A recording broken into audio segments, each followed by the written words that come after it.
Hey, Jack. All right. You got this stuff? Yeah, all cleaned and oiled. Oh, yeah. Beautiful. Beautiful. Let's get it on. Who are these guys? It's my theme music. Every good hero should have some.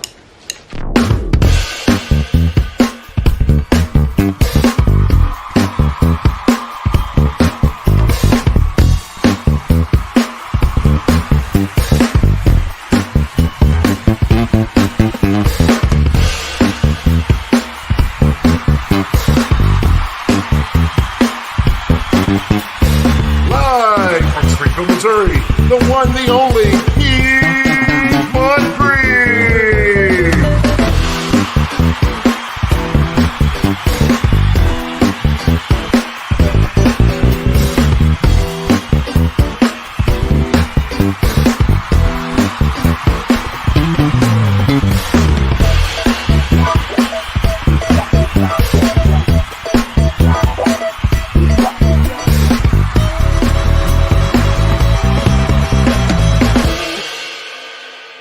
Excuse me, can I get a cup of coffee? Black? Can't you see we talking? White? Good morning, everyone. Wow. Hopefully everybody had a good night and a good night's rest.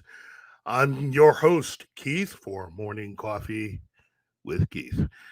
And joining me today is my main man, Das Wolfman himself, John.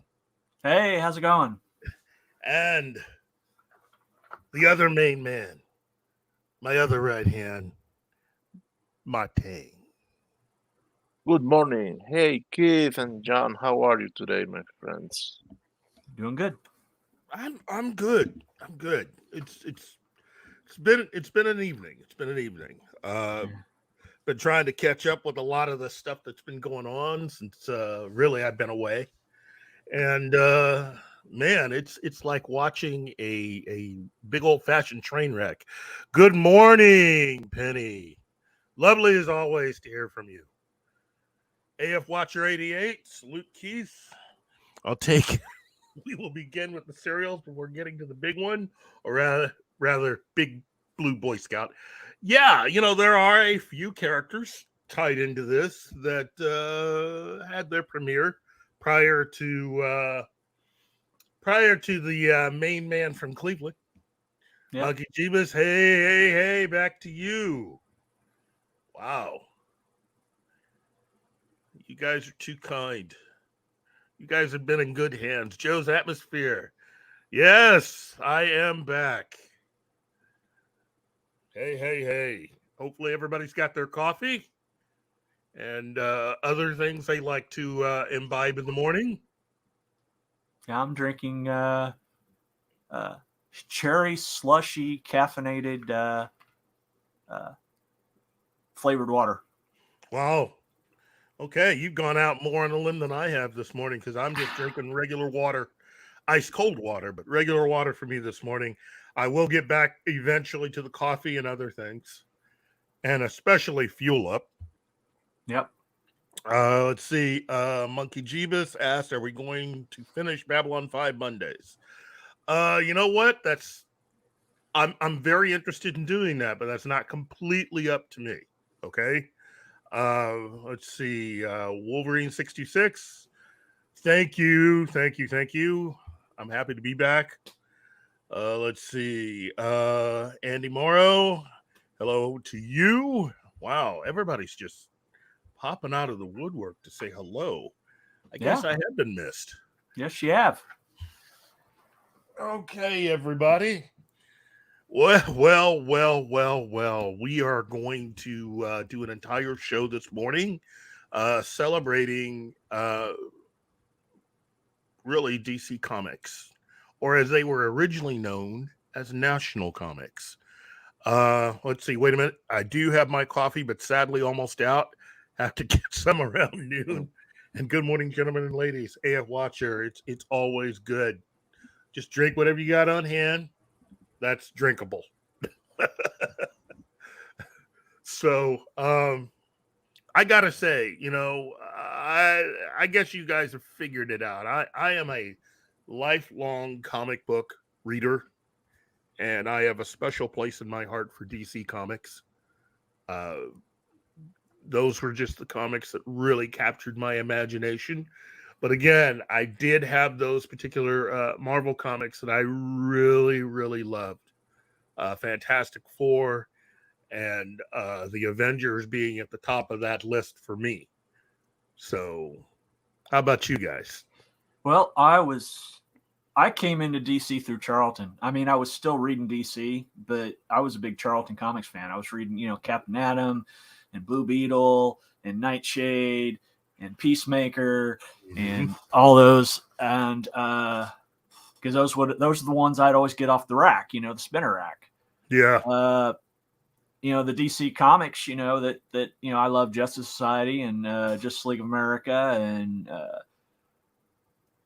occasionally Batman, but I was never a really huge Batman fan. And same thing with Superman. I like the groups more in the DC than I like the that, and that includes Challenge of the Unknown. And when I was young, my Marvel comics was just pretty much Captain America. Yeah. So and later on Godzilla, because I had a subscription to Godzilla too. Wow. See that? Yeah. Look, I at least want to say something. There is something that I do want to address before we fully jump into all this. There's been a lot of news going around about basically what we have here in terms of the what they are now calling the Batman universe. First and foremost, guys, I don't know why there's so many people acting so surprised since this was kind of talked about a year ago. You got a lot of people acting like, oh, this is a new thing. It's not a new thing. This is part of what was talked about even before James Gunn was announced to be coming into the role that he has. Before James Gunn and Peter Safran came in, this was still going to happen. Yep. Okay.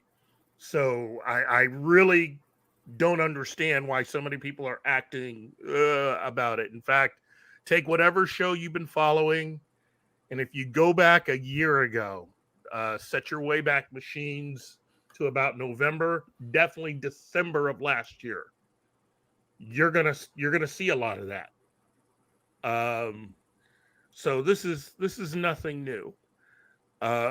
What's really going to play a major role in this is if David Zaslav is really going to sit there and allow this entire universe to run off the rails the way everything else has. And what I mean by that is, for all of the drama, and I do mean drama, that went into the making of that film, for me personally, I was not that big on it, mainly because the director made a big deal about taking a year off to rewrite the script. And that the film that he ended up coming up with is after the rewrite. And that was a horrible rewrite. That film was just, in my opinion, horrible as far as the screenplay was concerned. It's dumb 7 is what it is. You took the movie 7 and you placed it in the Batman universe. It's dumb 7. Yep. And let's take the world's greatest detective and let him forget there's a thing called Google. I mean, there's a list of things that you can find wrong with that movie, and it's not like I'm really trying to pick on it. I'm just saying, you have a director that went out of his way to talk about how much of a fan he is, and then he comes out with that. Yeah. And again, I'm Batman. Yeah, that Penguin, let me in. This is supposed to be a guy who is supposed to be one of the best of the best as far as fighting. And if you're going to do the Batman comics, that definitely means that he's someone who could take on the League of Shadows. And you have him stomping in the dark towards bad guys. Yes. I'm sorry, that's not gonna work. And then to use the excuse, it's only year 2. I don't care. No, I really don't care. This is Batman. Okay, I'm sorry. You got to show me something else. if he hadn't figured out by year 2 that he needs to sneak, yeah, then we got a problem. We got a big problem. Yeah, and the only reason why we have Joker 2 is because Walter Hamada needed to cover his backside after he made the disastrous decision to not go ahead and fully fund the movie the first time around. Warner Brothers didn't really get a lot of that money that Joker made, even though Joker is a DC character. Technically, what happened is they rented out the character to another production company and studio, and they made the movie. Because they took the financial risk, a majority of it, they get the majority of the gain. So Which basically, was over $1 billion. That's right. So basically, Warner Brothers got a minimal fee for renting out the character, and that's all they made. That's it. Wasn't it like a $75 million movie? Or Yeah, less? about a $75 million movie that ended up making $1 billion. And of that billion, Warner Brothers didn't make that much of it. And that's how you do it, kids. And yeah, that's how you ruin things. And that's the reason why you're desperately trying to find a dump truck to fill up with money so you can back it up to the backyard of that particular filmmaker to get him and the lead actor fresh from his Academy Award win to change their minds about making a sequel. That's how that come about. So again, I'm not wishing anything bad on either one of those two productions or the creative people behind them. I'm just saying that Joker was good. I enjoyed the heck out of that. The Batman, not so much. There was way too many things about that were just stupid. On enough to make me think, did Kathleen Kennedy produce this? Ouch. Ouch. Way too much stupid going around. Of course, she didn't produce it, but it turns out that the director isn't as a student of the ways of J.J. Abrams. Take that for what you will, but that part is most definitely true. He is a J.J. Abrams acolyte. So, anyway, enough with all of that. Again, I don't mean to completely and continue to throw shade, but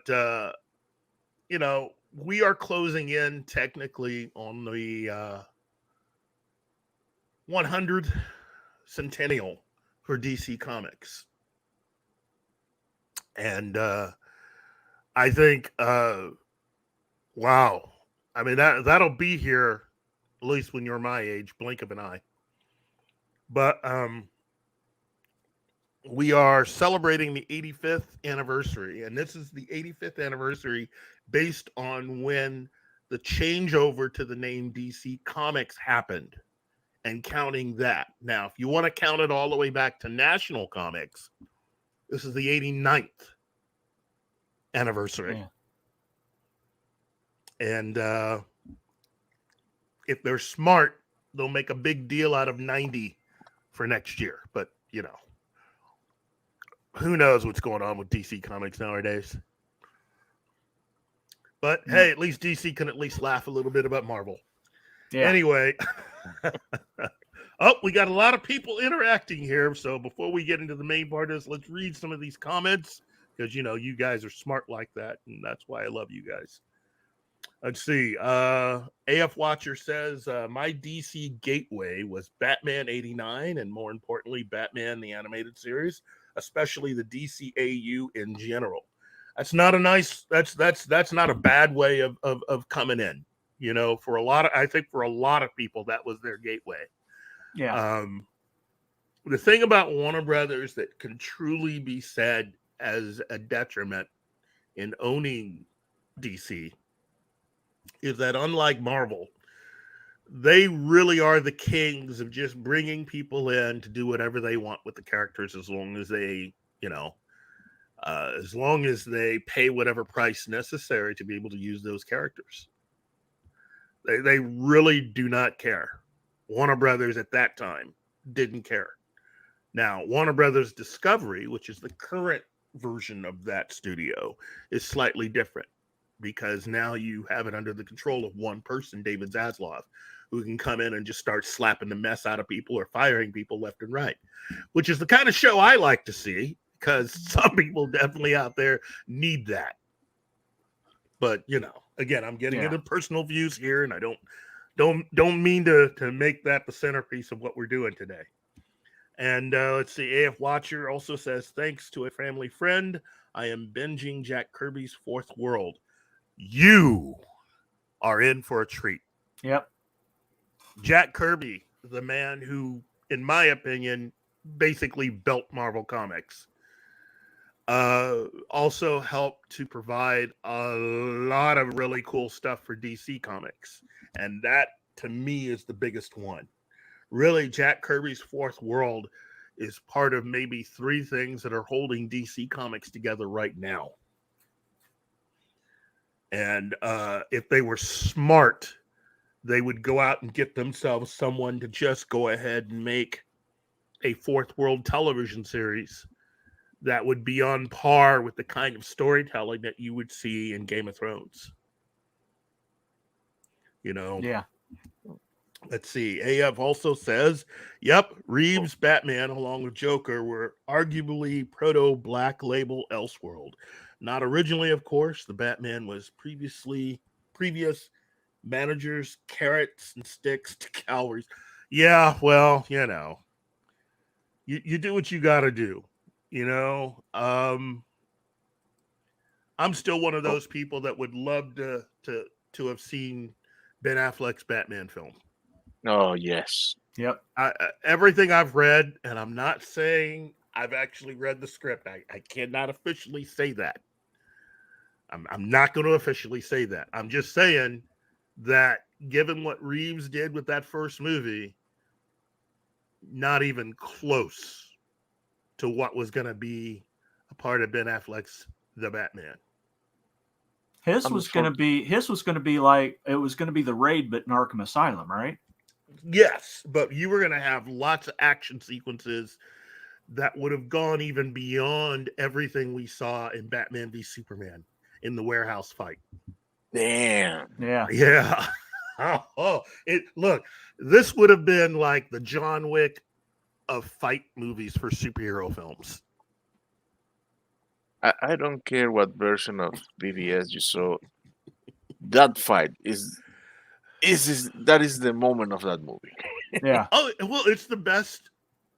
Look, to me, it is what having Batman would be like come to life literally out of the comics. That was a Batman fight that every person who has ever read a Batman book and enjoyed it can definitely say that's the way it is in the comics. And that's what you want. For people who read it, or people who played the Arkham series video game. Yeah. And we have a question for you, Keith, from AF Watcher. Yes. Keith, have you read Slugfest, the book of DC and Marvel's rivalry? You know what? I have not read that one. I've read the one about the history of Marvel Comics and all of the side stories and all of that. And I've been trying to get my hands on the one about the one written about when Marvel went broke and how Ike Perlmutter took over the company and all the stuff that he did. And again, let me just say, and I will continue to say this, I said a lot of stuff about Ike Perlmutter in the past. Yep, I did too. And I'm not going to apologize for everything I said, but I will say this. He was a necessary component to the success that they had. That much has been proven. That much has been borne out. And without him, we are seeing a Marvel run by someone who clearly does not have the amount of knowledge and the depth of knowledge that we assumed that he had. Kevin Feige never went out in interviews and started laying out everything that he read. He never did that. I, like many other people, just sort of assumed that this is who we were dealing with. And it turns out, not so much. That doesn't make him an evil guy or anything like that. He just took advantage of everybody thinking that he had that kind of knowledge. Because why else would someone eventually, when you get to phase 4, go ahead and basically start the rule that they weren't hiring fans of the material to come in and write anything, any scripts? Why would you do that? Why would you close the door on the success that you've had? Because you know technically that means you can't have Joss Whedon back. You really can't have James Gunn back. And those are two of your strongest writers. You know, again, I'm getting drawn off here. I'm taking this way outside, and I need to stop that. Let's see. No, we have another question for Okay. you. This time from Wolverine 626. Let's see. Do you think that the DC heroes depicted with the white ocular lenses in the comics cartoons will finally be translated to live action under Gunn? Think Spider-Man. Well, look, it just depends on how each person that is charged with bringing something to life, how they want to do it.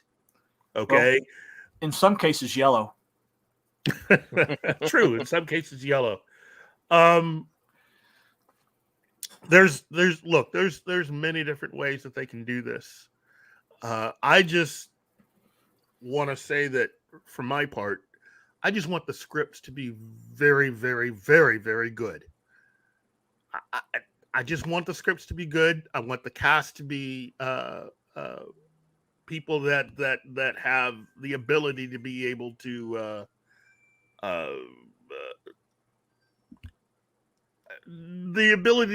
inhabit those characters in a way that is familiar and not try to deconstruct the same way that Disney has done with a lot of the stuff they've done.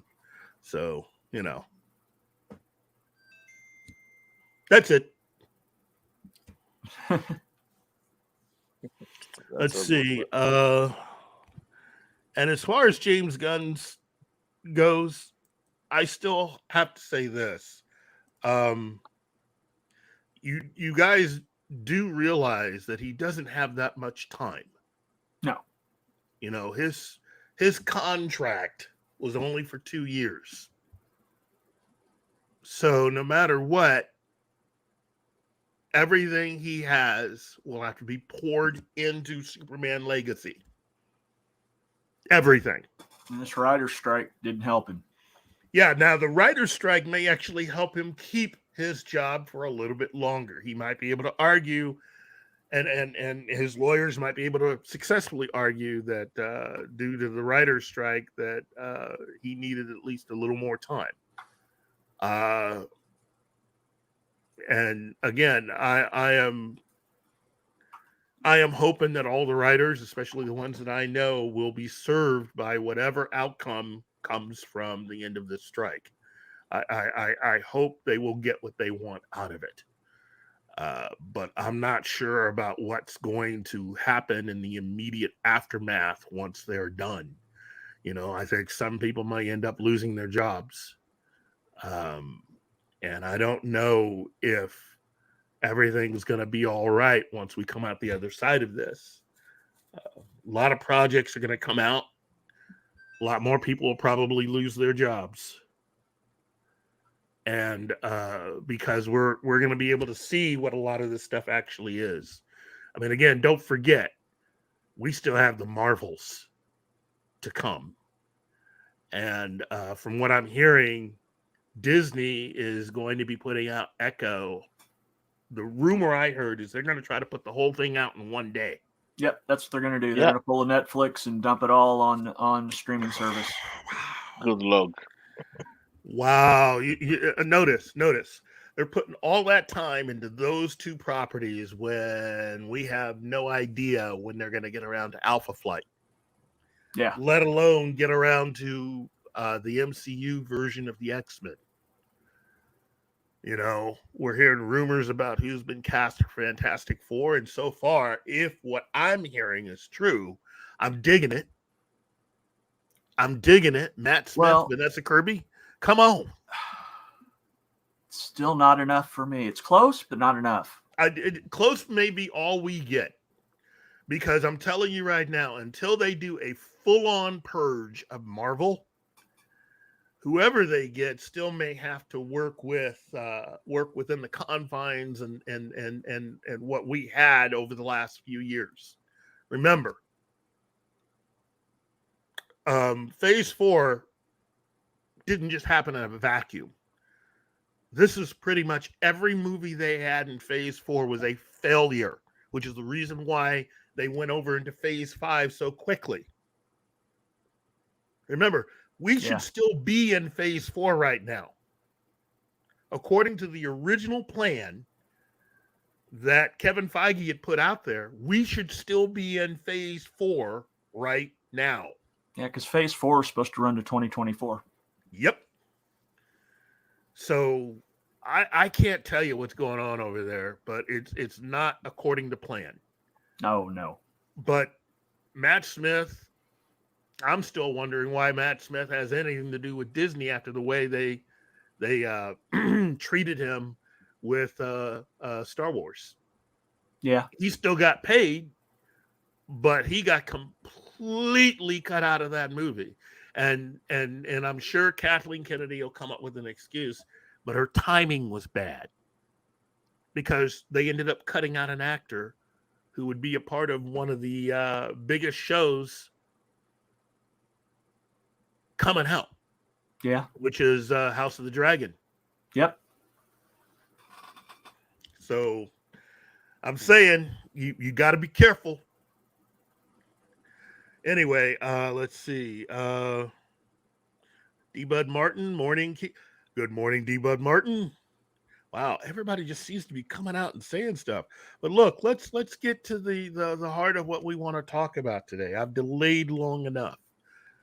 Now, everyone here either is a fan of DC Comics or at least knows DC Comics, familiar with a few characters. You know, it's been around 85 years, 89, depending on who you ask.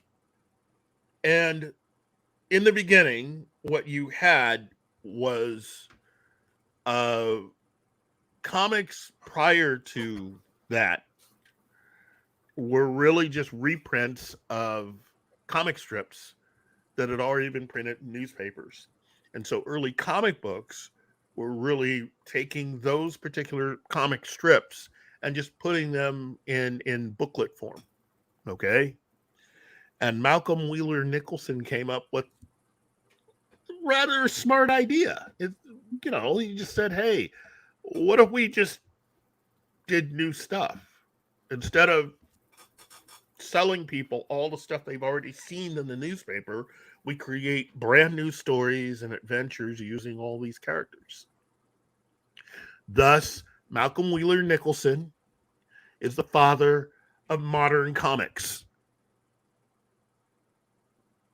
That's just the way it is. Yeah. And his company, National Publications, they started publishing magazines and comics and pulps just like everyone else. Mr. Nicholson had served in, he was a Army vet, and I think he had served with the Rough Riders, I think, if I remember correctly. And he just started putting together something that he could just publish and put out there. And a lot of people were doing the same exact thing. The difference being in this case, he's the father of modern comics. There were a lot of different magazines and stuff that they were able to print over the years. And eventually, these two teenagers from Cleveland come by and decide, hey, would you guys be interested in a few ideas we have? So, yeah, they got hired. And Superman was not the first thing that they did.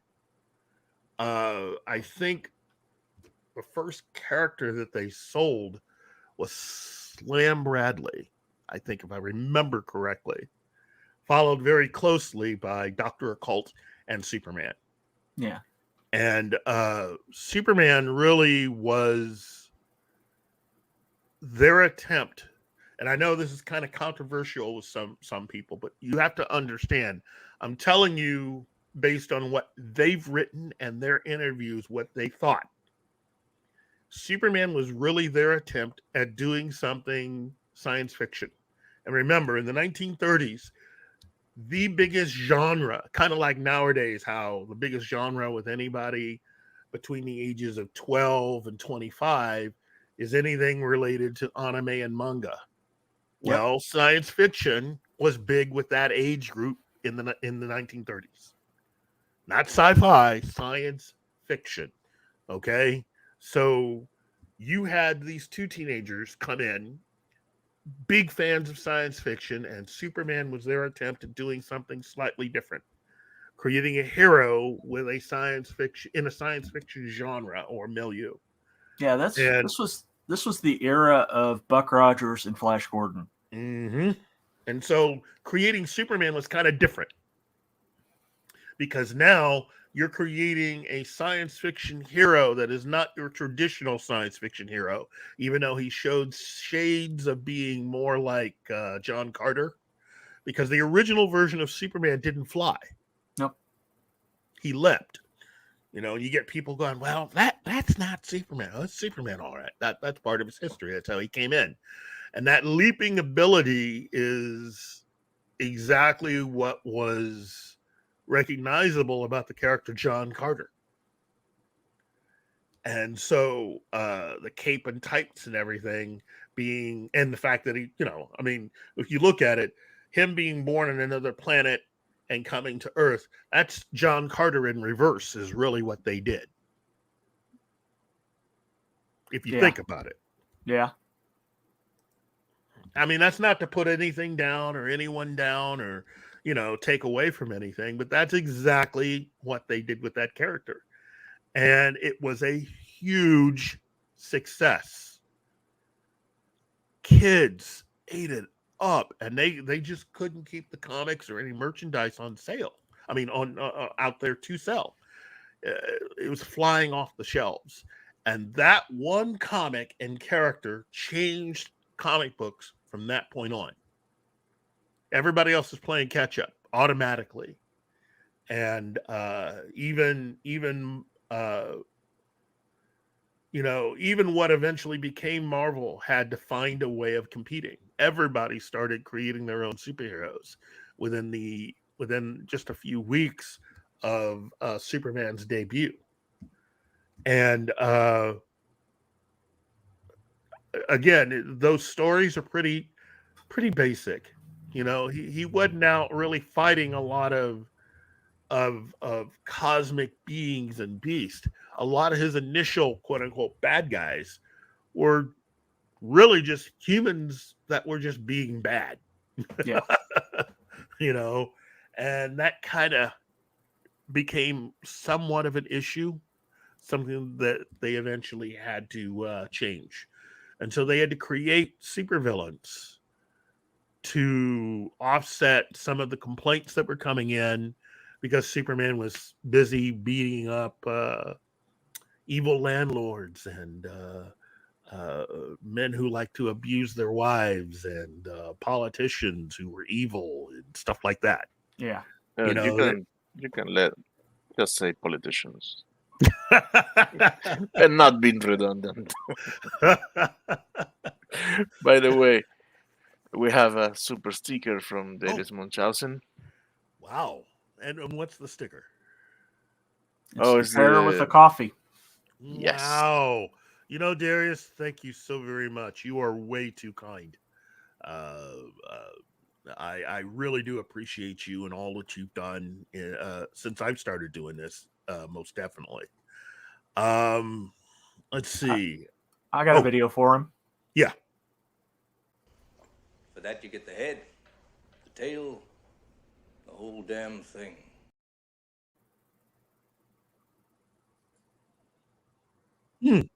Yeah, that's about right. Oh, wait a minute. What is this? D-Bud Martin. Oh, okay. I think he finally caught up at least to that part of our show. Let's see. Yeah. Martin, he says, my DC gateway was the Batman TV show back in '66. The first superhero comic he bought was Batman 184. Wow. Okay. See, again, of a certain age, that's to be expected. And Yeah. we will get to that. We will get to all of that. So Superman is a success. And really he's a success on a level that is very rarely seen. Seriously, on a lot of different levels.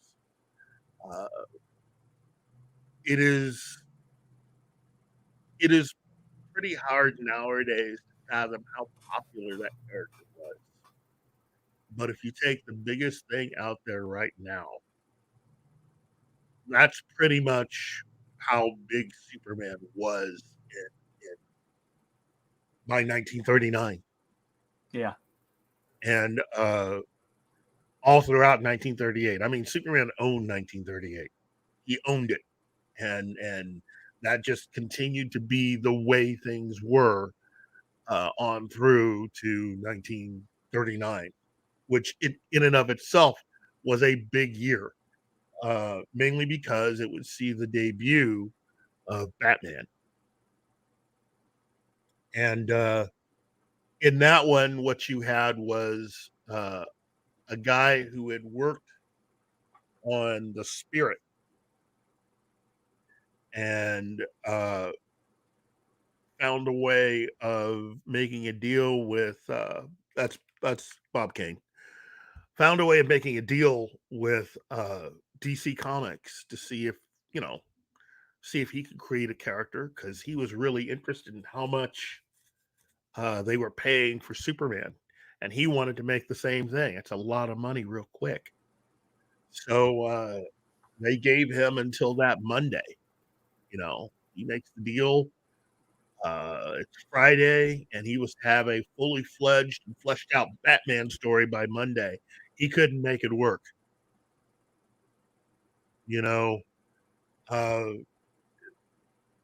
Look, a lot of, how do I say this without being particularly cruel? A lot of us grew up thinking that Bob Kane was the creator of Batman. And that isn't necessarily the whole truth. Okay? Never is. And yeah, here's the thing. Bob Kane did come up with an idea for a character named Batman. Okay? And he did a really good job with that. Came up with a name. He wanted to make a character. But the person who is directly responsible for actually creating what we know as Batman was the guy that he recruited to help him create everything he needed before that Monday. And that was Bill Finger. Because Bob Kane's original design that he put together for Batman is completely different than the version that Bill Finger created. Yep. Although, thinking back to it, the movie The Batman, the way they had him acting in that is closer to Bob Kane's version anyway. I don't mean to be cruel. Yeah. But he might as well have been walking around in a red suit with yellow accents and oh wow, Yeah, yeah. that's hard to take, man. But Batman would come in and help to solidify DC as the comic book choice for the next couple of generations. Uh, the success of both of those and the introduction of Robin a year later uh, really helped set the stage for how dominant DC Comics would be from then until I'd say the early to mid 1960s. Yeah. So Well, that was when Marvel got their act together and was finally actually competing with DC. When they yeah, well that was when they stopped being Timely and became Marvel and Stan Lee. well. and There's Jack a Kirby. there's a bit of a distance though. I mean, Yeah, a lot of Marvel fans know that story, but that's like saying that George Washington and Abraham Lincoln were actually best buds and drinking buddies. There's a little bit of a distance in that story. What you had was the hottest and probably best artist writer team with Jack Kirby and Joe Simon yeah, at Timely, who taught Stan Lee about comics. Joe Simon was Stan Lee's first boss.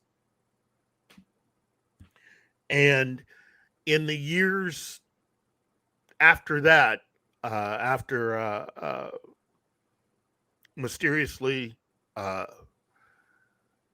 with Simon, I mean, not Simon, but Joe Simon and Jack Kirby losing their jobs and Stan Lee taking over, Marvel Comics would fight against the Comics Code and eventually suffer for doing that and eventually go out of business. And it is that which causes Stan Lee to reconsider certain things. And after everyone else left to go find other jobs, and Stan went and found another job for a tiny bit, he made the decision to bring Marvel Comics back and to have everybody operate in a way that allowed Stan to have input into every nook and cranny and every story that they put out. And after convincing, because one of the first people he brought back on board was Jack Kirby. He was smart enough to bring Jack Kirby back. He had to apologize, or at least amend certain things with Jack Kirby, because Kirby was still not very happy with Stan Lee about how he and Joe had mysteriously gotten fired. And he believed that Stan had a lot to do with that. I couldn't comment on whether or not Stan had anything to do with that. I'm just saying that's basically how it was reported as far as how Jack Kirby felt. And after they had mended fences, they started working. And what you had were two men in their 40s going on this incredible just run of creating stuff. And a lot of people got to remember, when Stan Lee actually started doing all of this stuff, he was a man in his 40s. So he was already middle-aged. yep, And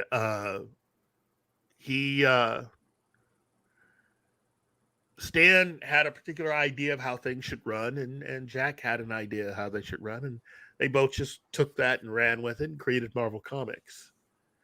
Wow, I am so far off the beaten path where I wanted to be. I keep going to Marvel today. But again, that's mainly because there are a lot of Marvel fans out there, as there should be, given what's been going on the last 15 years. But let me also just say this. At that time, DC Comics was still in business. And part of the reason for that is that they had created characters that were resonating with people. So you had kids in the 1930s who were becoming teenagers in the 1940s, who then, the war and everything else would come home, and they were raising their kids to be DC fans. Meanwhile, Hollywood came calling, and DC was the comic book company of choice. Yep.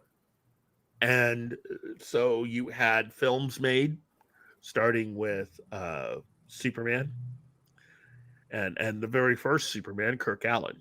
And again, people will try to say, well, there's got to be a difference between the serials, and it doesn't matter. Doesn't matter.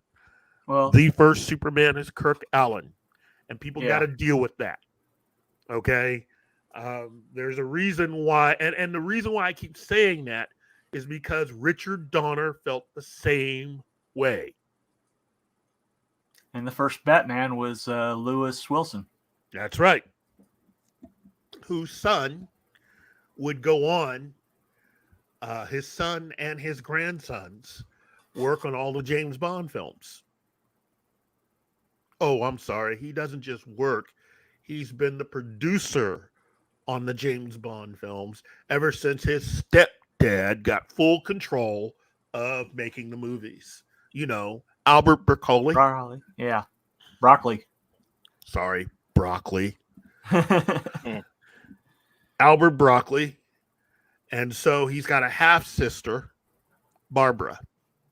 So technically his family really, runs the company. Yeah. But yeah, the man who first played Batman, Lewis Wilson, is the father of the guy who helps to run the James Bond franchise and has been for years, decades, really. Yeah. So that's what you got to deal with. That's your Batman and Superman right there. Just because they happen to appear in serials doesn't make that any less true. Adam West is still the third Batman. And again, I'm not talking about, who do you think the best is? That's not what I'm saying. He is the third actor to have played Batman. Period. End of story. Yeah, number 2 was Robert Lowry. From Kansas City, Missouri, kids. Yep. And again, it's another actor who went out and gave it his all. Now, Robert Lowry's performance, that's who Lyle Wagner studied when he was auditioning to play Batman for the Batman Series 66. If you go back and look at the footage that they had shot for the auditions, Adam West decided to just go ahead and play with stuff and do the cheeky humor, and that was his angle in. And Lyle Wagner, who many of you may know his name from the Carol Burnett Show and from the Wonder Woman television series with Wonder Woman #2, Linda Carter. Yeah. He originally had auditioned for the part of Bruce Wayne, Batman, for the 66 series. And you could probably find some of that footage on YouTube now. But if you go back and look at his audition, that's basically what he was channeling. In fact, those are the costumes that they're wearing for the audition, is they're wearing the old Batman costumes, or costumes reminiscent of the ones seen in the early films. So course, Adam West got the part. Meanwhile, George Reeves had become Superman in the intervening years in the 50s. And that became the biggest TV show for kids during that decade. Yep. I mean, that is one of the top shows of all time. So DC Comics was really hitting it out of the park in terms of what they were able to present in both comics and on TV and film. Yeah. Meanwhile, it would take Stan Lee and Marvel a few years to actually get themselves back up and running. And by the early 1960s, Marvel was back in business and trying to compete. And everything had changed, But I will say this: Stan Lee believed in the hustle, and DC also took advantage of a few things, and Stan Lee would try to mirror a lot of what DC was doing, which was very smart for him. DC started making plans to present their characters in cartoon form. Now, there had already been a Fleischer Brothers cartoon of Superman. Several shorts had been done of that. Very popular and very, very influential in the creation of Batman the Animated Series. Yeah. But the cartoons in the 60s, that's where I come in, were really, really influential to me growing up.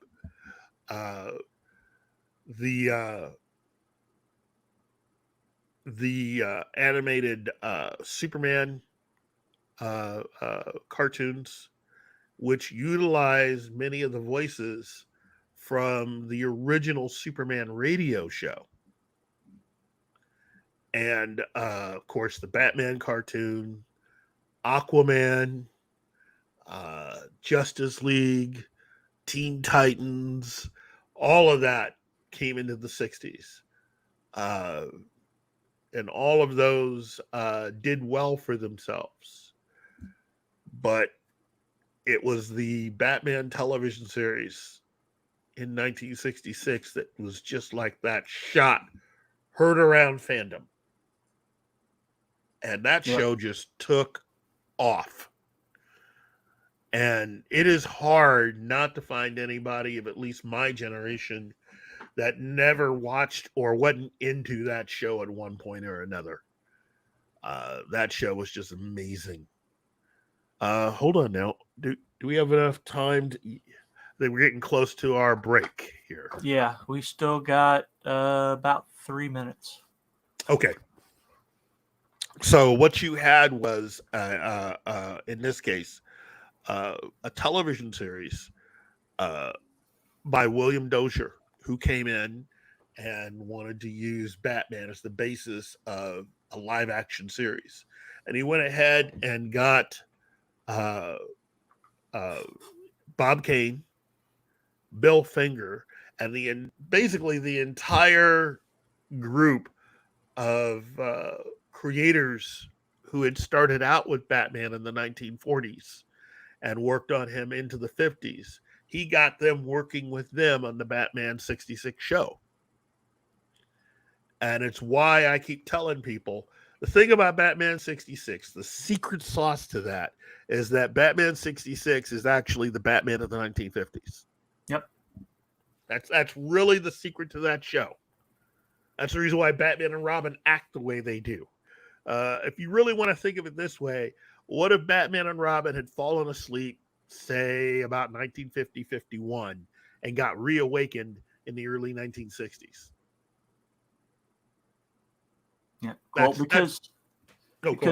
because by the late 60s and early 70s, Batman had become a serious comic. Yes. Well, Batman almost wasn't a comic anymore by the end of the 60s, because the television show had done a bang-up job in changing the character so much and getting people to laugh at with the character rather than sticking to a lot of the stuff the Batman comics had started to do at the very beginning of the 60s. To the point where they revived a character that had been discontinued. By the early 1960s, there was already a Batman, Robin, and a Batwoman.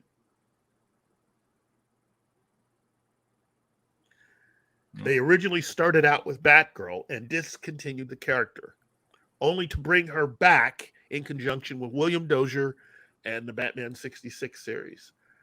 Whereas the original real Batgirl is actually someone that is kind of sort of related to Bruce Wayne. They decided to bring back their second Batgirl as the daughter of the police commissioner, James Gordon, her name being Barbara. Yep. Played by the lovely Yvonne Craig in the Batman TV series. Yeah. Someone who was a lot older than what she was playing on that show. Oh, yeah. By the time she got hired for Batman, she already had a baby at home. That's the reason why you never saw, unlike in the comics, that's the reason why you never saw her and Robin getting it on. Yeah.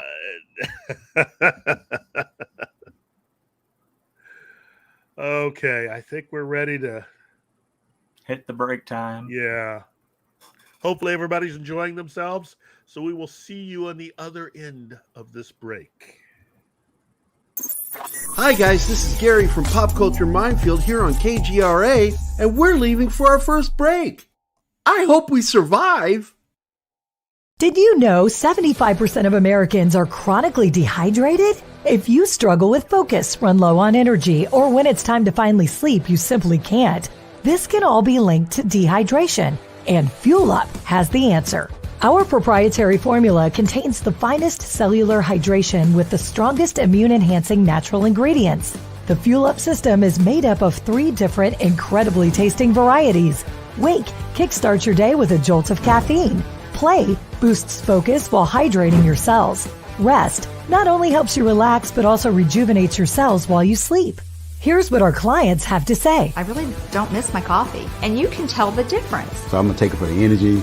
I'm going to take it for the play. I'm going to take it, all day. And it works. That's the thing. It works. We love it. Take the Fuel Up Challenge now, where we offer a Feel the Difference money-back guarantee.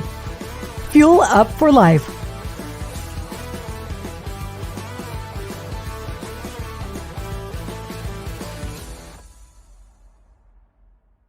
Hey members, the new KGRA DB app is now available on iOS and Android devices. Gain on-demand access to any KGRA DB programming. Download any show directly to your mobile device to listen or watch on the go. Go to the App Store and search KGRA DB. Oh wow, we survived. Welcome back to the commercial break. Now for some more Pop Culture Minefield on KGRA. Hey, welcome back, everybody. Yeah. We have the Chief in the chat. Yeah, Chief. Really? He liked Batman and the Justice League, so. Wow. See, it's hard not to like Batman and the Justice League. And Batman, Batman beat Superman to the silver screen. Because Batman came out in 1943, and it was 5 years later before we get Superman. But Batman wasn't the first caped superhero that had a cereal. That's true. The first was Captain Marvel. Yeah. Who eventually got bought by DC, but was Fawcett Comics at the time. Yes. Well, the story behind that was the fact that the company that produced, the studio that produced that Captain Marvel film had actually gone to DC first and had pitched to them after buying all this equipment. They went out and got a loan, bought all this new equipment, and they wanted to get the rights to make a Superman movie.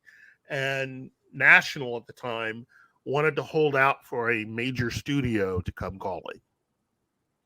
So they turned around and decided to go to Fawcett, which was the number one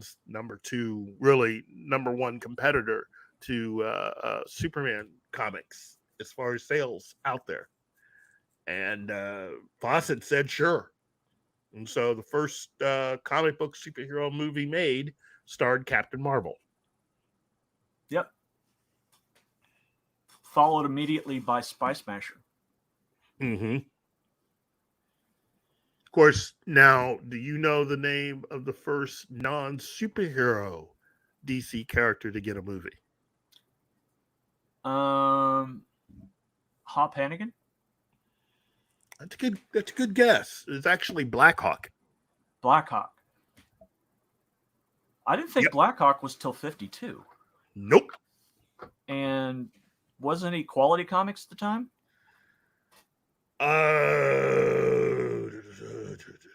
That part I have to look up.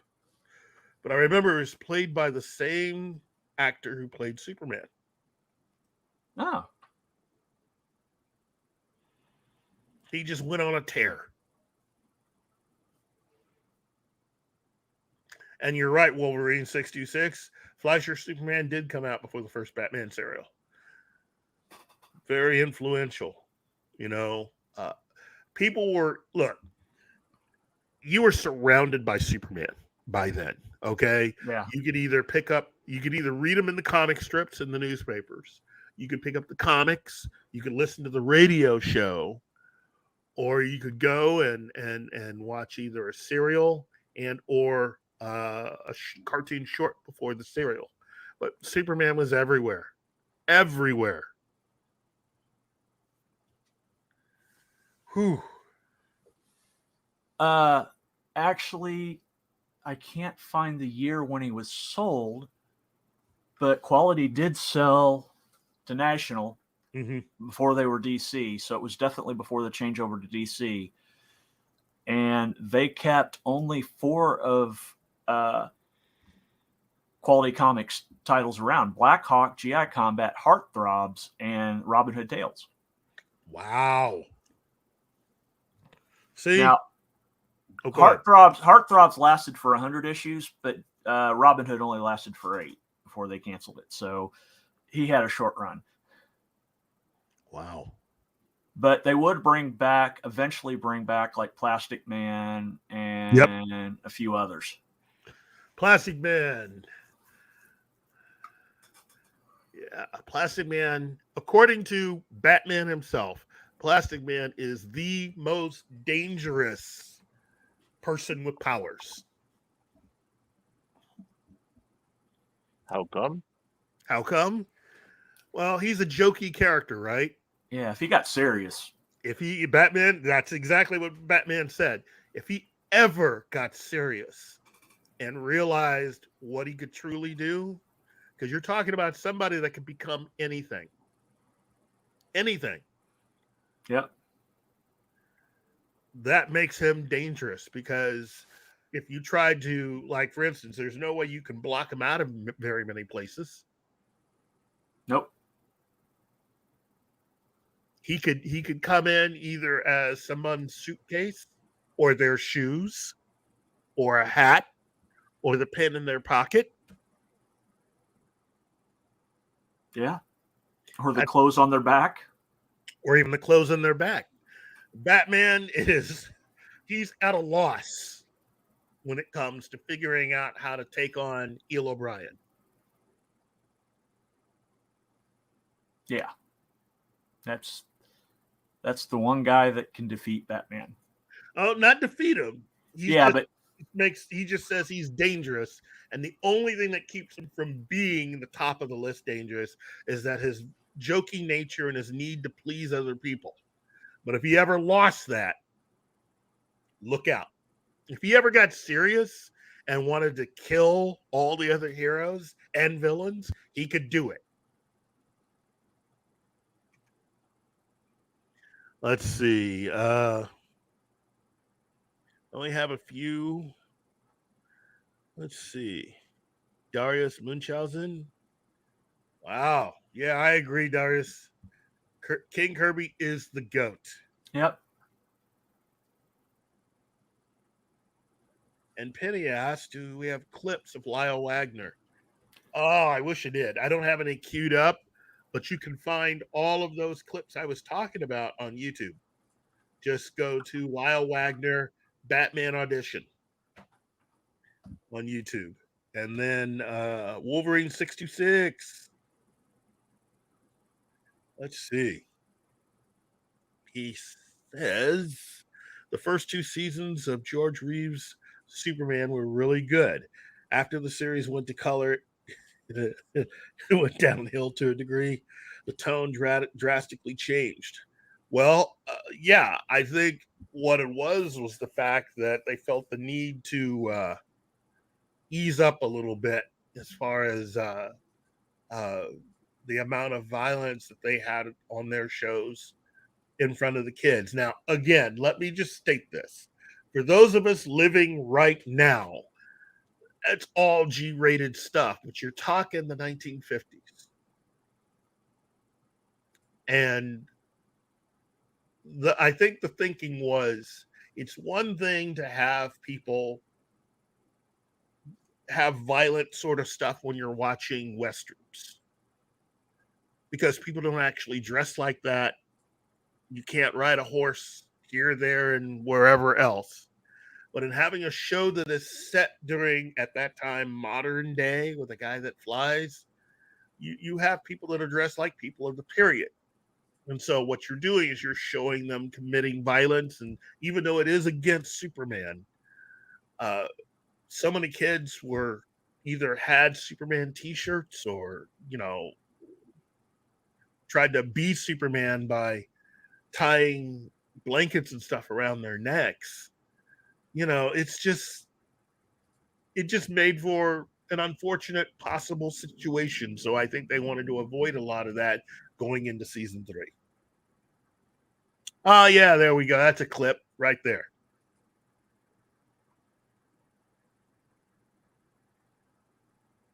I think I really do believe that I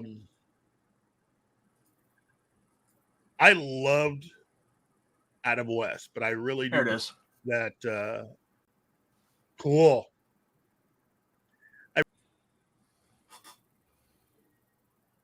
That was something. Yeah, it was. So that was a look at Lyle Wagner as what could have been in an alternate world probably happened. You know what? I'm a very bad host. I should have at least been describing what was on the screen to those that could not actually watch the show today. I am so very sorry, Retro Nerd Girl. But you can actually, again, as I've said before, you can find that clip on YouTube. Yeah. Specifically from Channel Zero TV. There you go. On YouTube. And Wolverine 626, yeah. Batgirl was fire. She was. Yeah. And I'm so glad that the Batgirl movie is not coming out ever. Me too. Don't need that. Didn't need the confusion. Didn't need any of that. And plus, again, my biggest thing against that, outside of the fact that it just didn't look like it was very well done, is the fact that they were trying to connect it, although loosely, they were trying to connect it to the Snyderverse. Yeah. But that wasn't what they were originally trying to. I mean, that wasn't really the purpose. Wasn't to support the Snyderverse. The purpose was to try to change the Snyderverse. And so, in hiring the actor who was Jim Gordon, they decided to make him younger than he was when you saw him in Justice League. So there's a whole thing connected to that, a whole way of thinking that just doesn't make any sense. So, yeah. I mean, unless they were going to have Batgirl set, I'd say 20 years in the past before Man of Steel. But that makes no sense to do that. So, well, that'd be like year 1 Batman. And even then, yeah. Well, I'm glad they didn't, because they did enough damage to Batgirl with the Killing Joke. Yeah. Well, that was Walter Hamada. Yeah. He greenlit. He not only greenlit that, he greenlit all of the stuff that we've been seeing. We have not seen one DC film from David Zaslav and his people yet. That's the difference. We've not seen anything new. This is all stuff that's been sitting on a shelf, waiting to be seen since the last group of people that ran Warner Brothers all got fired. Well, the first thing we're going to see is Creature Commandos early next year. Yeah, that'll be the first thing from him. But the big one will be Superman Legacy. Yeah, that's going to kick off the movies. Well, but it's not just that. That's going to determine whether or not James Gunn keeps his job. Yeah. That's the film that will be the determining factor. If that film comes out and does very well, we got some stuff that we can look forward to. If that film does not do well at all, oh geez. Yeah, we'll be looking for new heads of DC. Yeah. Again. Yeah. Then again, at the rate Marvel's going, they'll still be headed downhill, trying to figure out why people aren't going to their movies by then. So, anyway, yeah, everybody's being very interactive today. That's great. That is so cool. Let's see. Let's get back to where we left off. So, Batman 66 series is a success. So much so, they've got the show running on 2 nights a week.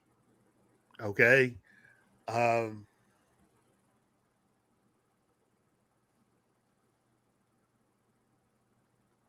Keith? Oh, AF Watcher put up something. I'm sorry. Let's see. I am praying Barb finally gets done justice on screen.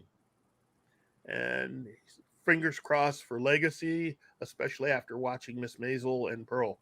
Okay, as far as Barbara Gordon goes, I'm going to tell you this much. I would love to see a version of it where Barbara is given the mantle of Batgirl from the one that originally had it. That's what I would like to see. And I'd like to see her romance. You know, she did fall in love with Richard Grayson, you know, and when you have somebody write the character the way that he actually is, you'll see why. A lot of ladies love Richard Grayson. Okay. A lot of ladies love Richard Grayson. And he's just a normal guy with the ability to be able to go out at night and beat up bad guys. But he's a completely well-adjusted young man. Yeah. Despite losing his parents and being trained by a psychopath. Code Raven. Let's see. Does Star Wars have a chance of course correcting, or is it still doomed? Wow. It's doomed. Okay. Outside. Okay. Since that's off topic, let me go ahead and just say this. I agree with what John just said. It's still doomed. Even if Kathy leaves, it's still doomed. They've got too many people in there that are acolytes of Kathy that will continue her vision. They are going to have to shut it all down and spend the next few years cleaning everything out. And I'll tell you this much. There are those people that are fans of Dave Filoni. So let me at least spoil your Rice Krispies this morning and tell you this much. Dave Filoni is a guy who did something that George Lucas didn't want done. Okay? Yeah. George Lucas, and I agree with him. You can't have all these other characters running around. Ahsoka and all these other people. You can't have that. You just can't. Because that makes what the story ended up being in The Empire Strikes Back and definitely Return of the Jedi. That makes all that stuff dumb. And again, you just can't have her running around. All of that stuff goes against what Lucas wanted done. When the Jedi were killed, the Jedi were killed. Meaning Ahsoka does not survive Order 66. You know, we got to remember them keeping Jedi alive started back in the expanded universe. I know. Yeah. I know. But that still goes against what Lucas had talked about. That was one of the big things there. Right, but Lucas had to okay all that. He had to okay some of it, not all of it. He was not really a guy that was going point by point and doing all of it. He had completely lost interest, unless it was something having to do with one of the main characters and changing anything with them. He was very interactive with that.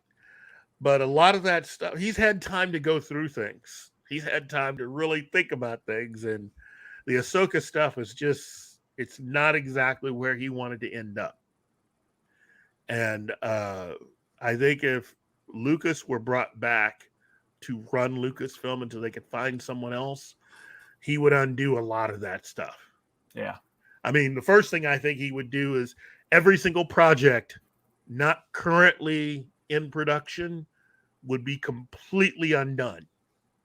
Anything currently in production, depending on where it was, would be frozen until such time as Lucas would have the ability to go through it and make sure it fit in with what his vision of not just Star Wars, but any of the IP that they generate have. And as far as I'm concerned, all that stuff gets shut down and buried. Now, that doesn't mean Lucas is going to go through and try to undo the sequel trilogy. But I think he would have more of a hand in doing something that I think all the fans would like to see, which is using the world between worlds to fix what the sequel trilogy broke. That way, all those fans of the sequel trilogy can continue to have the movies that they want to see and the characters they like. And the rest of us can get back to the business of enjoying Star Wars and having characters that are at least a lot closer to what the extended universe originally presented. And the characters that George Lucas himself wanted to have in there. Yeah. So they would undo all of the stuff with Luke Skywalker, and he would return to being the bad A Jedi that we all remember. And all the rest of this stuff just goes bye-bye. All of it. Well, we'll still have Ahsoka up until Order 66. Yeah. Look, I'm sure George would love to do an Ahsoka series about her up until Order 66. And then that would go away too. What that would also mean, depending on when the World Between Worlds was invoked, you could have certain characters make their way into that version of the universe, or I should say into the what would eventually become the real version of the Star Wars universe. The World Between Worlds happened during Rebels, which happened before A New Hope. Yeah, well, what I heard was using that as a way to fix everything. In other words, doing it again. I mean, since everything's been undone in a way, Lucas would just re-invoke it again, and this time have it happen after Return of the Jedi. Monkey, So, that's a technicality. She would have still been hunted down as a Force user. Yeah, just like what happened with Darth Vader and the Inquisitors. If you know the story of that, Vader hated those guys. And there are a lot more Inquisitors than the ones that you saw on television. And what happened to the rest of them is that Vader killed them. Yep. As it should be. The Inquisitors are a hiccup in they are a hiccup in continuity. Yeah. And so they need to try to fix it. Look, what I heard was that Jon Favreau and George Lucas have been talking about how to fix it. Because Jon Favreau was very interested in trying to fix everything. And what he and Lucas had discussed was invoking the world between worlds to fix it in a way that would not upset Disney, because they could still, you can't really undo those 3 films. And you can't bring back some of the actors and actresses who are no longer with us to do stuff with those movies. So what you can do is invoke the world between worlds and just begin it from where we are, except that circumstances are different. Certain characters and incidences didn't happen.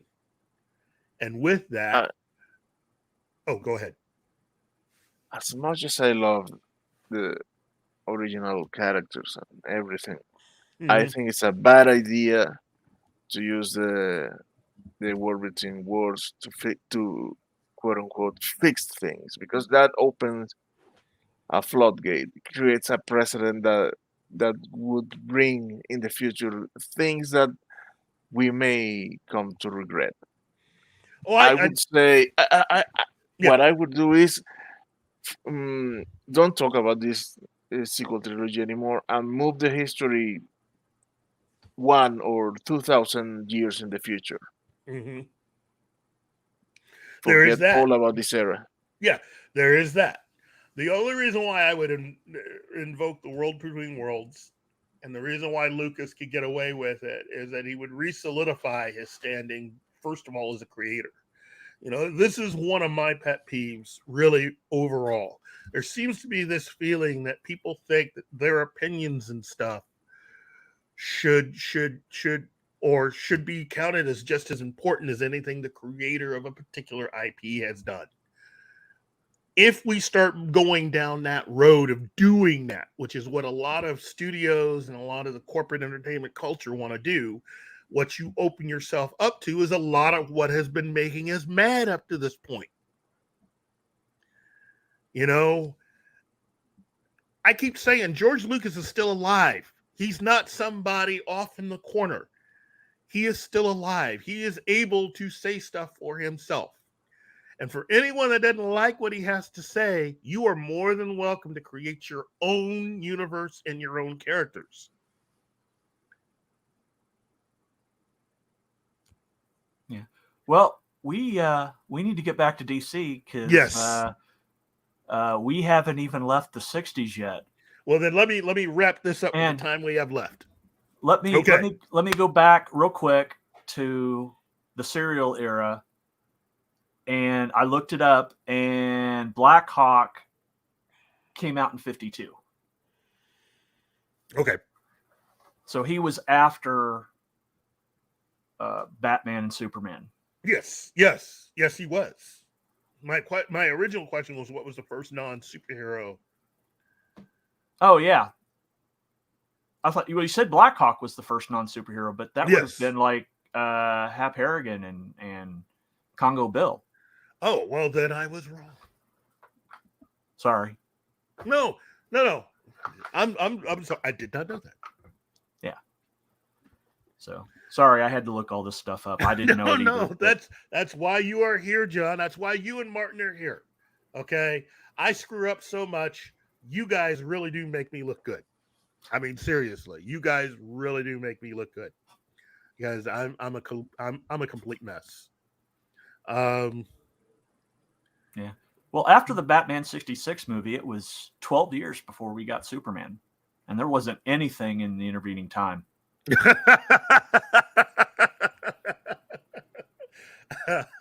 Well, we had Superman on Broadway.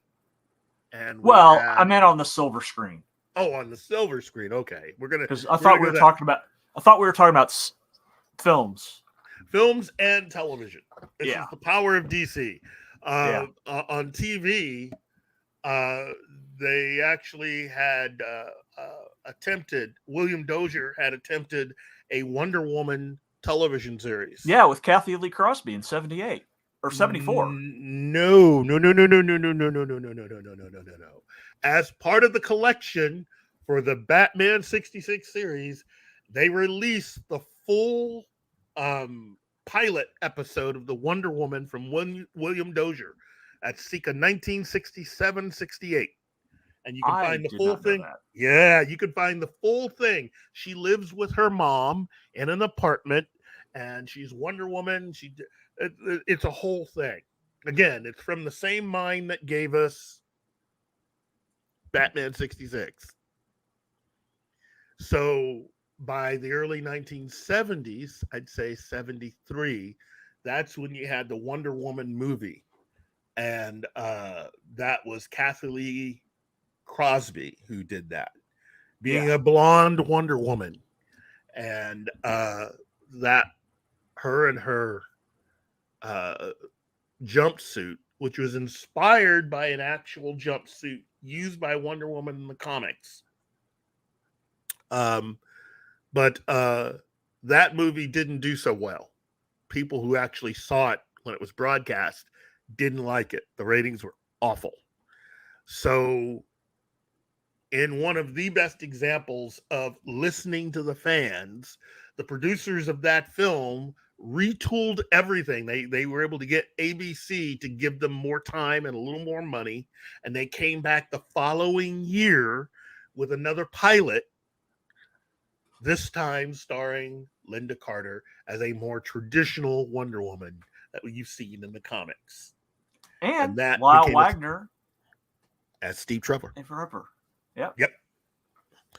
So, and that's that, along with, at the same time, going back to 1973, September 8th of 73 is when the Justice League made their re-debut as part of Super Friends for Saturday morning.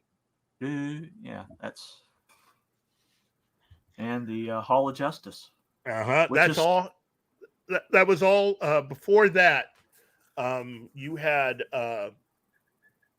it was a different company that owned the rights and had the rights for the DC characters. Hanna-Barbera had to wait until that contract was up before they could use the characters to create Super Friends. So they did that. The show was a big hit. Wonder Woman was a big hit. And then that takes us into the 70s. Also, Saturday morning, you had the debut of Shazam, Saturday mornings. And ISIS. And ISIS eventually. Secrets of ISIS.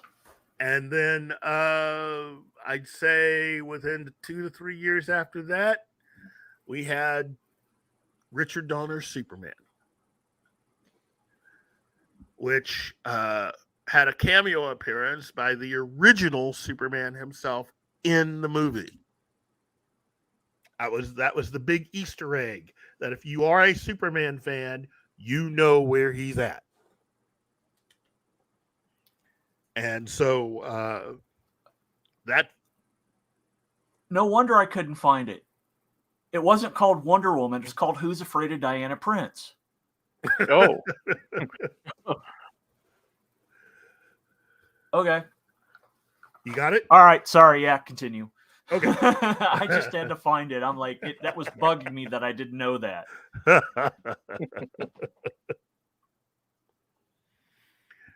And let's see. So we have Superman taking off at movie theaters. You had the Salkinds and Pierre Spangler not understanding what Richard Donner was doing and not having grown up with the character. They got him fired. They went ahead and did their own Superman 2 after doing some reshoots and re-edits of that film. And it would be years before we actually got to see the Donner cut of Superman 2, which, in my opinion, is superior, way superior to the film that we ended up getting, and makes more sense as a story. Yeah. Then you have, of course, you wait a few more years because Superman would make his last movie in 87. And so 2 to 3 years later, we got Batman We don't talk about that Superman movie. It's from Canon Films. Come on. I know. You have to read this comment. Just imagine a world where Michael Keaton, Christopher Reeve, and Linda Carter were in a Justice League project. Yeah, I know. I know. There was a comic that DC put out a few years ago that had Batman 66, Wonder Woman 77, and Superman 78 as characters. Yeah, and no Shazam 74. No Shazam 74. They keep forgetting about Shazam, kids. Well, he wasn't an original DC character, so that's probably their thinking in that. It was a property they bought, just like Blue Beetle, I know. But yeah, it was a lot of really cool stuff. Let's see, and as we go through the 1970s, those of us who were reading the comics became very aware of the annual softball game between DC and Marvel that they would have in New York City.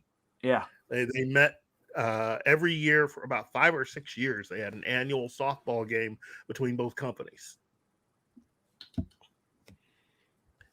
And then let's see, we get into Batman. That's 1989. And then Batman begets the Flash television series on CBS, which then also gives us Batman the animated series. Yeah. And for those that don't know, this year, I think, marks the 30th anniversary of Batman Mask of the Phantasm. Well, we missed Superboy in there. Oh, I'm sorry. I didn't mean to miss Superboy. The Soul Kinds decided to take their rights to Superman and do a Superboy television series. Yeah. Well, it lasted a few years, so I mean, it did. It was. Yes, it did. And then what? Let's see. We get into the 90s. So Batman Swamp the Thing. Animated Series. That also gives us Swamp Thing. And then Lois and Clark. Who had his first movie in 82 and the sequel in 89. Yep. And then a television series after that. Yep. 90 to 92, I think. Mm-hmm. And then you had Lois and Clark. And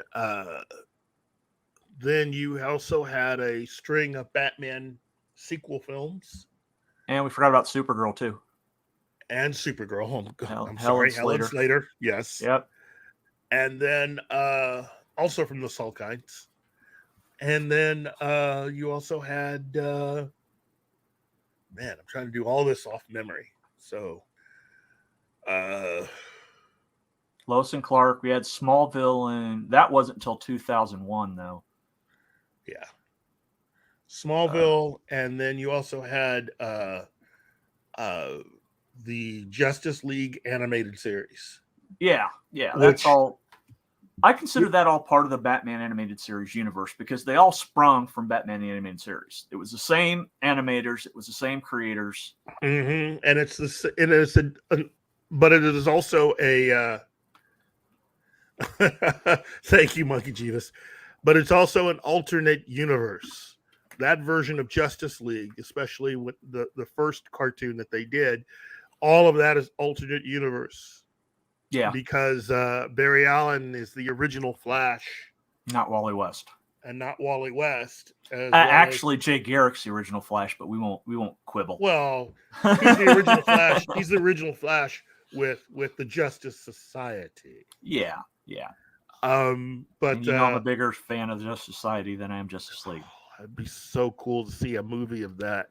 Real Justice Society, not what we got in. Although Dr. Fate was perfect. Everything else, no. well, minus his understanding of his powers and how certain things Yeah, work. yeah. But yes, you're right. But I think we've pretty much just brought everything almost full circle. I mean, we're into the 90s, early 2000s, and then that's where you were getting into Constantine, a version of Constantine. Well, we got Birds of Prey and Human Target as television shows, spin-offs. As television shows. Yeah, spin-offs of Smallville. Yeah. Justice League animated series, Code Raven. I'm not saying it was bad. I'm just saying it's an alternate universe. Yeah. Because here's one of the things they messed up about that. Jon Stewart. Jon Stewart was only brought in because they wanted a black hero. Okay? And I do understand who was the lead showrunner on that. But here's what they changed about that character. Jon Stewart was married.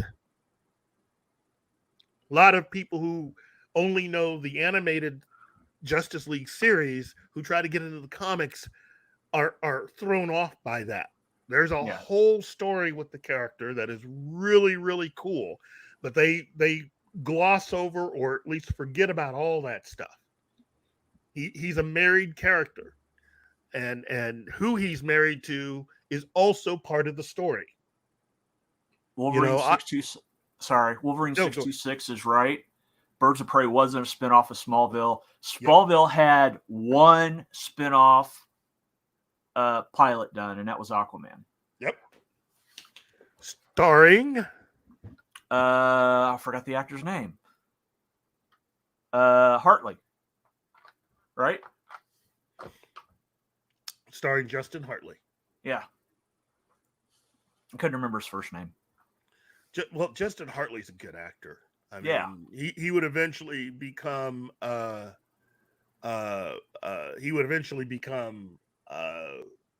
Green Arrow on Smallville in later seasons. But I really enjoyed his Green Arrow. Yeah. I liked the reason why I liked Amel's Arrow probably better was because it was from Mike Grell's run. Yeah. And I was always a big fan of Mike Grell's run on Green Arrow. Well, to be completely honest, Justin Hartley was an all right Aquaman, but the only reason why he was Aquaman was because the original actor who they had as Aquaman on Smallville, they didn't think he could carry a show. Gosh, were those guys wrong. Yeah. Because now he's playing Jack Reacher on TV. After playing Hawk on Titans. And growing about 3 times his previous size. Oh gosh, that dude's big. I mean, he's big. He is big. Look, in my opinion, in my honest opinion, he definitely could be in films, and he could be Batman. He's good size. He's really good size. Although the ultimate part that I would have him play in films would be Captain Marvel. Yeah. He looks like Captain Marvel. I mean, when you think because Captain Marvel is a big dude. Yeah. Physically. Yeah. He is a big dude. He would as much as I love Zachary Levi's portrayal, because it's the one good thing about one of the few good things about the New 52 was the Captain Marvel run. Yeah, I'm not the biggest fan. I know some people don't like it, but I enjoyed it. I have a lot of problems with someone who is magically based, who supposedly is very intelligent and all this other stuff, and yet still acts like a kid. Like a kid, and they're not all that smart. He's got the wisdom of Solomon when he's in that magical form, and he doesn't act like it. That's one of my things about that. It's not that I hate any of the actors or anything else. It's just that it's not very well thought out. I And think they do it were for trying to comedy go reasons. for. I think they were trying to go for he was an. That's why he doesn't have those, is because he was an imperfect choice. Because he was getting so desperate to find someone, he got someone that was close. I know. I ultimately, I think they did it because they wanted to introduce the rest of his family. And I've said this before. It would have worked if they would have done all of the searching for his mom stuff in the first movie. And instead of having him get adapted and bring in his family, they should have been brought in for the sequel. Yeah. I would have done the whole movie just about Billy Batson and Billy getting powers and making that the movie. And then I would have done the next one where he meets Freddie and Mary, and you have them do a movie. Then in the third movie, you bring in the family and the rest and all of that, and you've got it. Yeah. Well, the second movie should have been Dr. Sylvanas and what's the worm's name? Oh, Mr. Mind. Mr. Mind, yeah. It should have been Sylvanas and Mr. Mind for the sequel. But instead, they decided to push forward and do the Magic Lands, which is actually Rebirth, if I remember right. Yeah. Well, this is all about, trying to get everything redone before everything goes to public domain, and I get that. I do, but Captain Marvel is still one of my favorite characters, and it's not that I hated those films. They were enjoyable to a point, but I just was not a fan of how they did that character like that, and so in many respects, the Zachary Levi films are really the Batman 66 films of the character of Captain Marvel, in it for the comedy. And that's great. They make something that the entire family could watch, and that's good, so. And we have a super sticker. What is it? I can't see it. It's a working out peer. The same peer with the mug of coffee is doing exercises. And wow. Code Raven. And Code Raven, you're absolutely right. She did have a Wonder Woman pilot. It was 2011, and unfortunately, it didn't get picked up. So yeah, and the only thing that remains are two still shots of her running between cars. Mm-hmm. Many people criticize the fact that they gave pants to Wonder Woman, but I think it looked good. She was wearing it. She was wearing it at that time, though. Yeah, they had changed that costume, and that was not the first time Wonder Woman had worn pants. Again, the Kathy Lee Crosby Wonder Woman from 1973 was based on the designs for Wonder Woman from that time period. Yeah, and she had pants, so it's all good. It's all about what you want to, And AF Watcher. Oh, okay. Actually, because I have a copy of it, it's on my server that's shut down, so that you can actually hear me talk and you don't hear this big behind me. You can find that pilot on Internet Archive right now. Oh, really? Yeah, you can. I've watched it. It got leaked to YouTube and it got taken off YouTube, but it's moved over to Internet Archive. And because they're a bit looser on what copyright stuff shows up there. Well, I think we owe Code Raven. I think we owe him a video. A video. Yeah. Yes. Who would do the honors? Thank you for your cooperation. Good night. I'll buy that for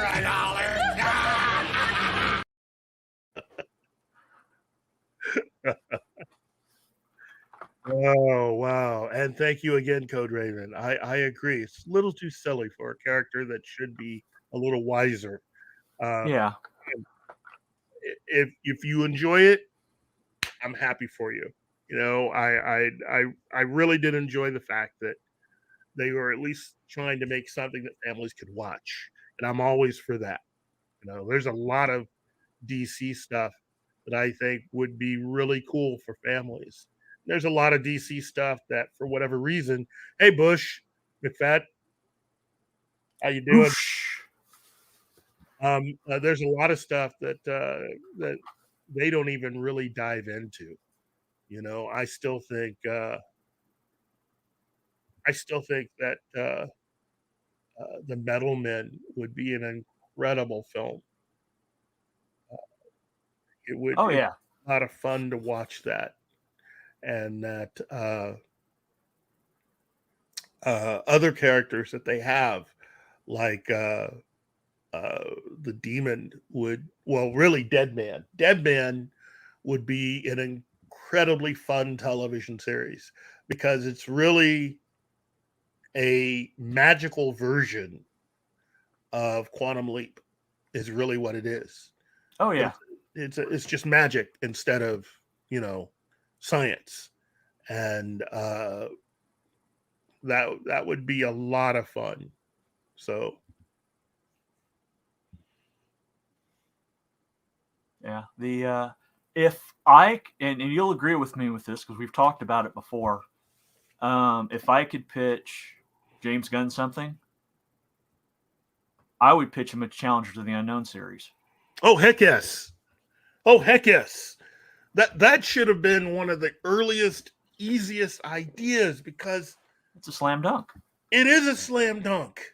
That's the reason I keep talking about it. I've been talking about that for years. Oh yeah, I know. Like Challenge of the Unknown would be awesome. It's X-Files with guns. Yeah. it's if the Ghostbusters were very serious about what they did and ended up wanting to just kick ET's backside rather than try to communicate with him, heck yeah. It's just Challenge of the Unknown. Jeez. Oh Yeah. man, that'd be so awesome. Oh, I am so there for that. Okay, let's see. Well, and while Doom Patrol, I'm glad we got a Doom Patrol series. Yes. There were a lot of changes that they made that I didn't agree with. Well, a lot of it was based on the newer comic version that had come out, and I understand why they did it because, again, as we keep hearing from Nerdrotic and others, these people really don't read the comics. They don't read the source material. What they do is they take ideas and they hope that the fans will, champion that idea or at least show up to watch, so they can get the normies to watch.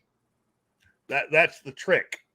Can you get enough fans to watch enough of what they present so that you can hook the normies, and that way any fans that complain, you really don't need them anymore, and you can schlep them off and keep the normies. Last I heard, Monkey, they're dumping Echo all at once on Disney Plus in September or October, something like that. Yeah, it's going to be an unceremonious dumping. Yeah, it's just going to show up one day, and it's like, here it is. And after confirming what they're doing with Deadpool 3, this is really going to be an uncomfortable time period for Disney. Unless they take her to write off and it disappears in the vault like Batgirl has. You can't do that to a movie that is scheduled to be a major film. You can do it for something that you can do that with Echo. That's what I was talking about for Echo. I was talking about for Echo. Yeah. They could consider that for Echo. You could just go ahead and disappear Echo and take the insurance cash. But Deadpool 3, that has to come out. Oh yeah, Deadpool 3. They're counting on Deadpool 3. Yeah, and Deadpool 3. That's why they moved Deadpool 3 up to the May slot. Yeah, because they're expecting it to save their bacon. Yeah, but if the thing is that the writer's strike is going to affect that movie big time. Yeah. So I guess you heard from Gary what the explanation was about what I told him before about, well, for those people, not to keep you in the dark, we talked about this before. The thing about Deadpool that everybody likes is Ryan Reynolds gets to ad-lib, right? Yeah.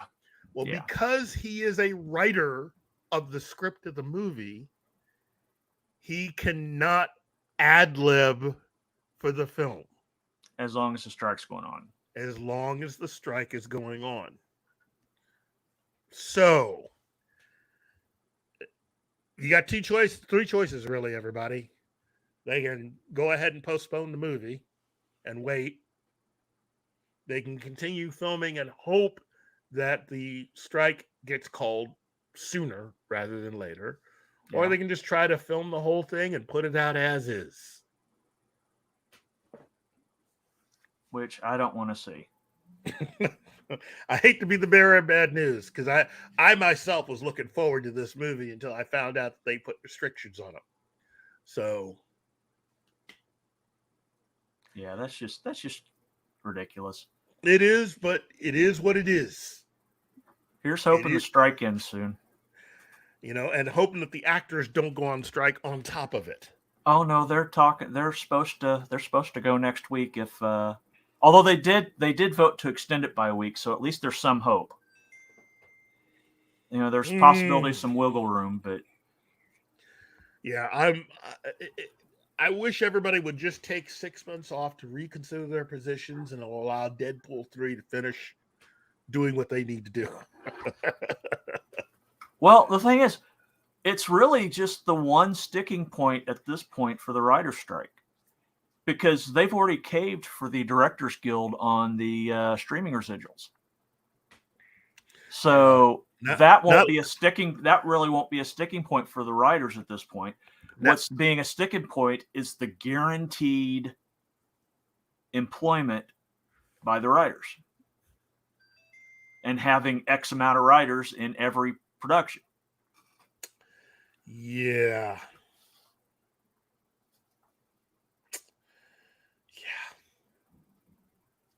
No, it's Bush. It's R. It's R. It's going to be Disney's first R. That's part of the reason why they prepped having their more adult stuff on Disney Plus. Well, that and bringing the Netflix shows over. I don't know, man. It's they are capable of doing something like that. Yeah, they're capable of doing something like that, but anyway, we've got like just a few minutes. Yeah. Sorry, I was going off about stuff. I apologize. Hey, that's all good. It's all good. That's why people tune in to listen to you guys. Oh, they're here for you. They're here for you. They're not here for me. Oh, jeez. They're here for you guys. I'm just like the dude that gets to come in and hang with you guys while you do your thing. And it's sometimes even I have to stop myself and just like sitting here going, wow, these guys are good. Yeah. Well, we have just a little bit left. First of all, let me just go ahead and give out some thanks here. So we're gonna let me just say, first of all, thanks to everyone for your kindness, kind words, your prayers, and everything during this period in my life. I want to just tell you that it meant a lot to me and my family. So I hope to be able to continue to do this for a while and entertain you guys. But with that said, hello, Cam's Crash Courses. Who's here at the end? Yeah, be careful while you're driving, okay? Yep. But I want to just go ahead and just thank Penny, AF Watcher 88, Monkey Jeebus, Joe's Atmosphere, Wolverine 626, Andy Morrow, D. Bud Martin, Darius Munchausen, 5 Live, W. Leakey, and Retro Nerd Girl, Code Raven, Boosh McFadden, Or Monkey, one of my favorite monkeys, Cam's Crash Courses, and the Mighty Orbots. And the Comic Relief Crusader was just arrived. Hey, Comic Relief Crusader. Hail.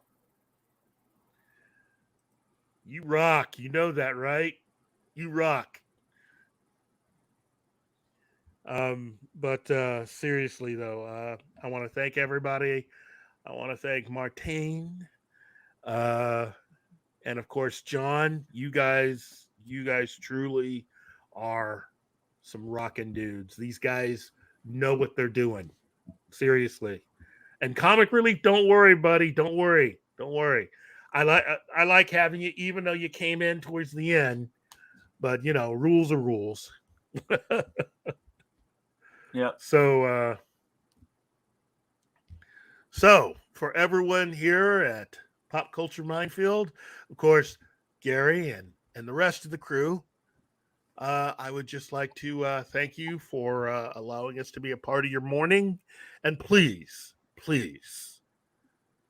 have a better day. Let's roll.